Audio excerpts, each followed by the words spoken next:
Mixed people, an original spoken word poem. Let's get this bread. Mixed people, the minorities of the minorities because we don't fit in a box. Black, white, Hispanic, Asian, please pick one, but it's hard because they don't want you to pick how you identify, but they want you to pick how the world sees you. And people don't look at me and think white. And definitely not Asian. Y nadie piensa yo hablo español, aunque mi abuela es puertorriqueña, and that leaves me with black. And even though I tick a box, that doesn't mean a community accepts me, but they tell me to tread lightly because you don't know the struggle. You can't use the N-word. You don't act like us. You talk like a white person. You don't like rap music, fried chicken, watermelon, or Takis. You have more white friends than you have friends like us. You don't have an attitude. You're not loud. You're like a white person stuck in a black body. People take out generations of anger out on me, but you can't blame me for what happened in slavery. Plantation owners having sex with slaves and having mixed kids who worked inside. Paper bag tests that we passed every time. Having a halfback president because he looks less threatening. Not being followed around in a store like we're gonna steal something. Not being pulled over by the police even when we aren't doing anything. I guess our less coarse hair is just a little less menacing, but in all reality,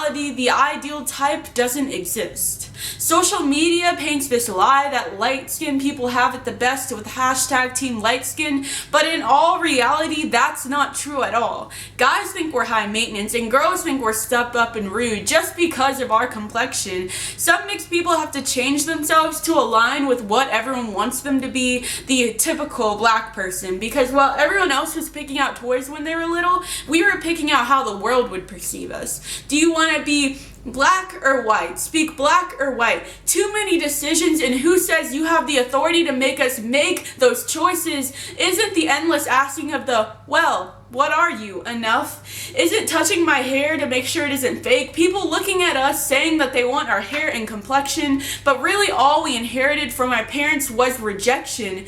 We're so busy trying to decide what the definition of black is, we forget that slavery already ended.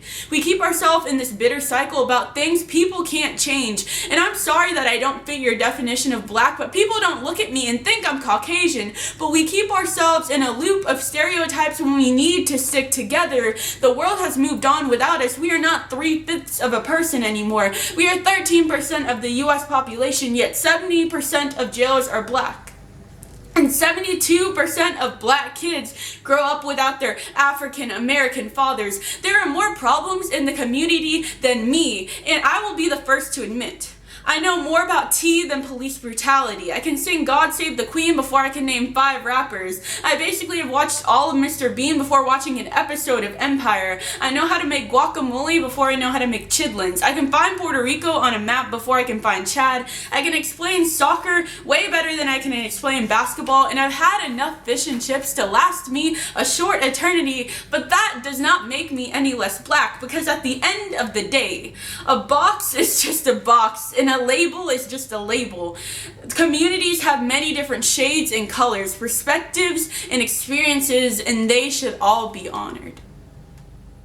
Thank you.